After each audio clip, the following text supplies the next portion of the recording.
there, everybody. Welcome to my channel if you're new, and hello again to my returning viewers. This is the Super 7 Ultimates Blazing Godzilla, or I think it's 1200 degrees Celsius Godzilla. I know there's like two names for it.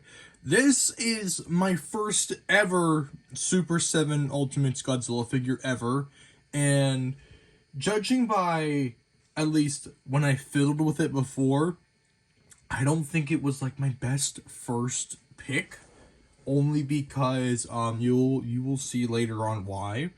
But out of the packaging and stuff, he looks pretty great. I mean, I've heard stuff about his dorsal plates before, and there is some, no, you can't tell right there. There is some chipping with the dorsal plates because I guess the coating for the plastic was not fully applied to some parts of the figure. So like, say if like you want to like swap out a head and you grab it right here, it's gonna cause the paint to rub off, which is a little upsetting, a little disappointing. So I'm not sure there's a way I could probably put like some like coating paint on that to fix it. I'm not 100% sure. I'm not an artist. I'm not a painter. I'm not a figure customizer. I don't know. But he has all translucent plastic. He comes in all this, so you can tell he looks like the sun. He looks like he's about to goddamn explode. He's ready to erupt. That's the whole point of this figure. And funny enough, it's literally the same paint scheme as the SH Monster Arts, I guess, explosive Comic-Con Godzilla. I know that was a thing.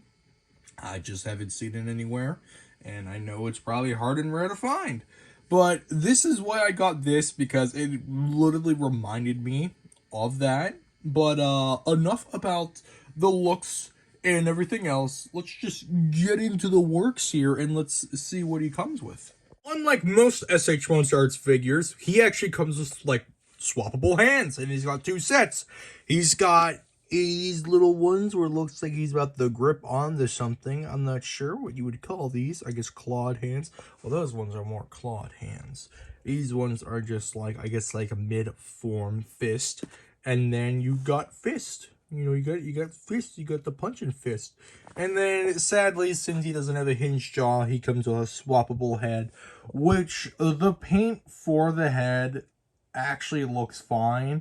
I didn't have any issues with mine. I've heard that people had issues with theirs before, but mine seems perfectly fine except for that one fang. But the paint schemes for the eyes and everything else seem pretty clean and applied. I'm not gonna lie, he looks good. He looks fine. And what I will want to say is this guy does not have torso articulation. It looks like that he does because there's a slit right here. I tried and I just don't want to break it. I was like, yeah, it's stiff as a brick. It's not gonna move. But for the head, it is pretty flexible. He can move. Let's move him to the side here. He can move this much down, this much up, and side to side, it is very, very flexible. It is very easy to move. There's no issues with moving the head at all. There's no tension. There's nothing at all. The neck, it's a little bit harder, but again, there is no tension here. There is no, like, that plastic, I guess, grinding noise. I'm not really sure how you would call that, but the neck is fine. The neck does not really move up and down. Well, I guess this part of the neck. The upper part does move a lot, but the the lower part doesn't. The shoulders, however, see that noise right there? That's the noise that I don't like, because that's going to cause it to break one day. That's a noise I don't like. But elbow works perfectly fine. His forearm is on a swivel, so you can move it just like that. You know, works perfectly fine. And his hands, the wrist joints are on, and I know they're on the peg, but they also can move down and not very much up, but down a lot. And just like how I said before, the shoulders, they do have they're on a swivel, but I don't like that noise. I don't like that noise. And it's worse with this shoulder because it's, yeah, it doesn't want to move. Doesn't fully want to move. Doesn't fully want to go down. And I can't tell if I'm already stressing the joint or what, but I know I got to be careful because they're clear joints. Clear joints tend to be weaker, tend to be brittle more, tend to be, more fragile because it's clear. It's not solid. It's not good. But same goes with this joint. The arm, perfectly fine. Wrist, perfectly fine. Forearm, elbow. He's all good. He's all good.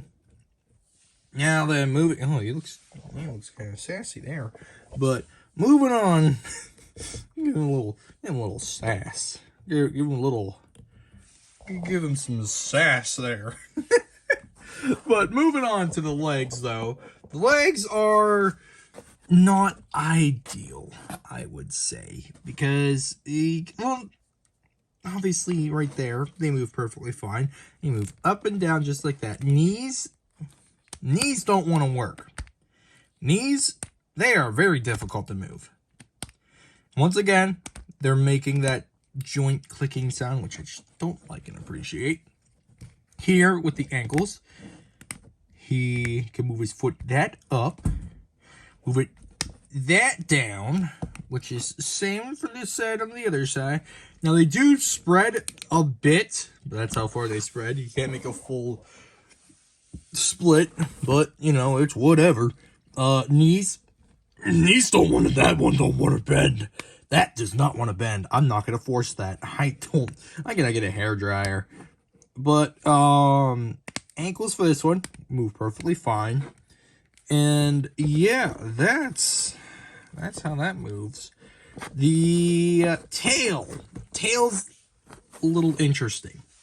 Tail is designed a little odd, I would say, because it moves up this way, right? But then it just flops right back down. So it's very flimsy. It doesn't want to stay where it's at. You cannot, when all the spines are positioned upwards, you cannot, and I mean you cannot, barely bend it. You cannot, and it won't even stay that well. The only way you can make it turn to side is by turning the whole entire tail. That's literally it. Now, these ones will stay up, and then those ones will turn. Same to be said the other side. That's the only way. Which, I mean, that makes sense in a way, I guess. But I'm a little bit upset on the stability of the tail. And you cannot push it down either. Because if you push it down, it won't work. It don't work like that.